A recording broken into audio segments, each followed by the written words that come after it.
Yo, what's up guys? It's me again, Miiikkel.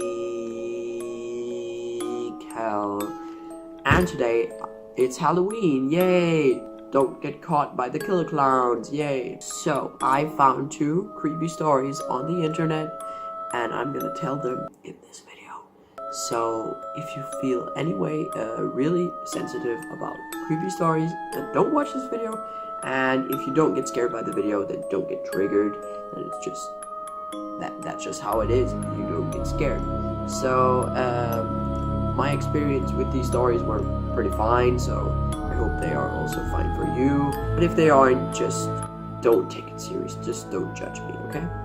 So without further ado, have a good spooky time, guys, and have a good Halloween. Don't get caught by the killer clowns, and get sweet and sour candies. So yeah, see you guys.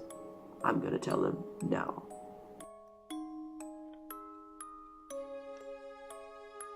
I lived in a house from hell for 4 years, from age 11 to almost 16. There was constantly something happening.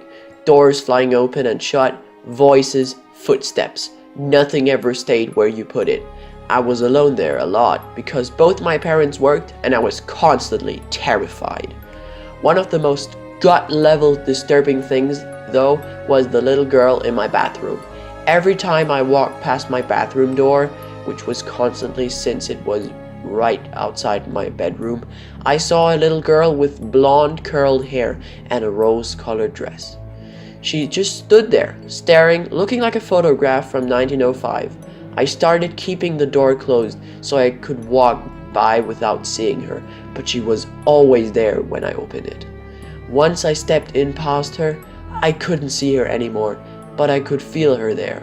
She scared me, but I felt really sorry for her because she was trapped there just like me, but probably forever. As the years went by and things in the house continued to get worse, she started seeming darker. I started feeling like she wasn't really a little girl. I knew there was something ugly in the house, and I felt like it was presenting this sympathetic image to me. Then I started thinking I was completely losing my mind.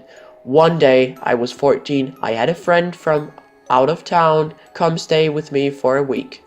I hadn't told her anything whatsoever about the house, because I didn't think she would come if I did. Right after she got there, we were sitting in my room and she left to go to the bathroom. About a minute later, she walked back in with a puzzled look on her face and said, "So, there's a little girl in your bathroom." Yeah, she hangs out in there. Blonde hair, curls, pink dress. Yeah, you know that's not really a little girl, don't you? I almost threw up. I was so relieved and terrified and excited and ready to run out of the house screaming. She wouldn't use my bathroom for the rest of the week, and I started using it as little as possible without pissing off my parents, who did not want to believe. Eventually, we moved out, and I could not have been happier. I distanced myself from it mentally as much as I could. Then, when I was 18, I took another friend on a road trip to pack up a few things I'd left in the house. My parents hadn't managed to sell it and wouldn't for more 5 years. The minute we got on the property, my friend seemed uncomfortable. When we came around the bend in the long, steep driveway, he went completely white. I could tell something was wrong, but he insisted he was okay, so we got to work. After a while, he asked to use the bathroom, and I directed him to mine. Not 20 seconds after he left, he came running back in, gasping for breath, and slammed the bedroom door behind him. He started babbling about a little blonde girl who isn't really a little girl. All of a sudden, he went dead still, looked me in the eye, and really solemnly said, "She's not happy with you. You left, and you weren't supposed to."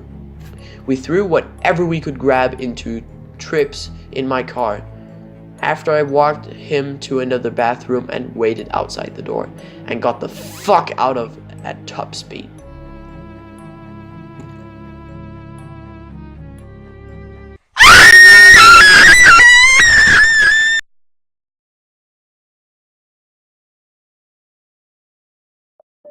Losing yourself in China from Nilly. So when I was barely 20 years old, I was traveling with a small group of people through China, and we were spending about 2 months in Qinghai province, which used to be part of Tibet. Our destinations was a specific town to teach English, but been stopping often in towns and small cities along the way. One day we arrived in a rural town. Very small, nothing usual. We spent only a couple of days there, shopping for food at the markets and walking around to see the sights, although there weren't many. This was in the dead of winter, in February, and all the grass on the hills and plains around the town was dead and brown.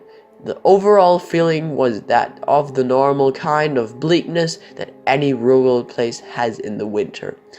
At this time in my life, things were going amazingly, extraordinarily for me, and I say that because my teenagehood had been rather darkly overcast.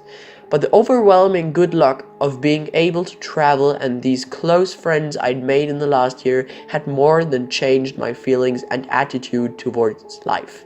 I was like a whole new person. I was ecstatic to be in Tibet. Went to sleep with a smile on my face every night. On our second day, staying in the small town, I woke up feeling a little odd.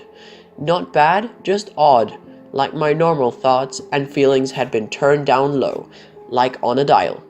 We all decided to go for a walk on the hills right behind the town, where there was a small summit with a pile of rocks and some prayer flags. To be honest, there were a little altars like these on every other hill, but it gave us something to do. As we hiked up the hills behind the town, I started feeling stranger and stranger. I wasn't scared, and I didn't feel angry or any strong emotion. In fact, it was like emotion was trickling out of me somehow, and I was getting blanker and blanker, emptier and emptier. My mind started feeling a little hazy, and more I felt like I simply didn't care about anything. A small and rapidly dwindling part of myself started to panic, knew that something bad was happening, but it was like my own inner voice was slowly getting quieter and quieter.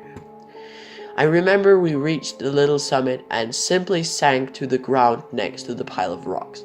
Without meaning to, I started tuning out the voices around me and fixed all my attention on the little pebbles in the dirt. I began tapping one against the other repeatedly. Do you know the kind of horror that is opposite of feeling scared or feeling anything at all? The kind of vacacious hideousness of a fly buzzing against a closed window for hours on end in an empty room? That was filling my mind. It was demonic in its meaninglessness. I touched my face and felt that I was grinning at nothing. Through all the emptiness, a thought floated to the forefront of my mind. You should just die. At first, it sounded terribly reasonable, but something in me fought it, and I was momentarily troubled. Right then, my group started to walk down the hill, and I followed. The further we walked, the more normal I felt, until we left the town that afternoon, and I was totally freaked out. When another girl, Hannah, mentioned in an odd offhand way that she had felt very strange and depressed while staying there, I told her I felt the same.